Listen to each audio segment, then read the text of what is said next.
পর্যায়ে আমি অনুরোধ জানাবো জনাব মোহাম্মদ মিজানুর রহমানকে, প্রভাষক করিমুন্নেসা মহিলা কলেজ, লালমোহন। আপনি প্লিজ আপনার কথাগুলো শেয়ার করেন। মাননীয় প্রধানমন্ত্রী, আসসালামু আলাইকুম।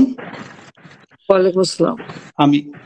আমি প্রভাষক মিজানুর রহমান, ভোলা জেলার লালমোহন উপজেলার লালমোহন সদর ইউনিয়নে আমার বাড়ি। বংশসূত্রে আমাদের পরিবার বাংলাদেশ আওয়ামী লীগের রাজনীতির সাথে জড়িত।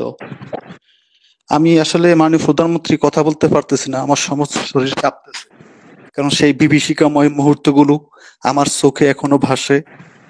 আমি লালমোহন সদর ইউনিয়ন ছাত্রলীগের সাবেক সভাপতি ছিলাম। আমার বড় ভাই নাসির উদ্দিন পণ্ডিত লালমোহন সদর ইউনিয়ন আওয়ামী লীগের ৩ নং ওয়ার্ড শাখার সভাপতি।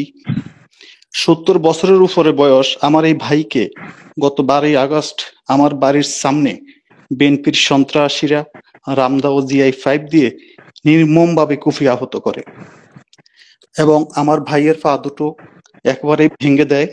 আমার এই ভাই বর্তমানে বঙ্গবন্ধু মেডিকেলে ভর্তি আছেন। মাননীয় প্রধানমন্ত্রী, সারা বাংলাদেশের মানুষ যখন মব জাস্টিসের শিকার হচ্ছে এবং আমার বড় ভাইকে যেভাবে মেরে পঙ্গু করে দিয়েছে, তাতে আমি ভীত সন্ত্রস্ত হয়ে সপরিবারে এলাকা ত্যাগ করে ঢাকা মিরপুর 1-1 আত্মীয়র বাসায় অবস্থান নেই। বিএনপির সন্ত্রাসীরা সেখানেও আমাকে ছাড় দেয় নাই। গভীর রাতে সেই বাসার গেট ভেঙে আমাকে তুলে এনে সারা রাত লোহার রড দিয়ে নির্মমভাবে পিটিয়ে নির্যাতন করে। সারা রাত্র আমাকে যেভাবে নির্যাতন করেছে সেটা অবর্ণনীয়। মাননীয় প্রধানমন্ত্রী, সকালবেলা প্রত্যুষে আমার স্ত্রীর গহনা বাসার মহিলার থেকে বন্ধক রেখে 2 লক্ষ টাকা চাঁদা দিয়ে জীবন রক্ষা পাই। মাননীয় প্রধানমন্ত্রী, 2001 সালে যথাযথ নিয়ম কানুন ও বৈধ স্বচ্ছ প্রক্রিয়ার মাধ্যমে লালমোহন মহিলা কলেজে হিসাব বিজ্ঞান বিভাগে প্রভাষক হিসেবে আমি নিয়োগপ্রাপ্ত হই। আমার নিয়োগ হওয়ার ক্ষেত্রে তৎকালীন আমাদের মাননীয় MP মহোদয় নূরনবী চৌধুরী শাওন স্যারের সুপারিশ ছিল। লালমোহন ও তজুমুদ্দিনে এমন অসংখ্য অসহায় আওয়ামী লীগ পরিবারের সন্তানকে শাওন ভাই বিভিন্ন প্রতিষ্ঠানে কর্মসংস্থানের ব্যবস্থা করে দিয়েছেন। বর্তমানে বিএনপির মেজর হাফিজ উক্ত মহিলা কলেজের গভর্নিং বডির সভাপতি।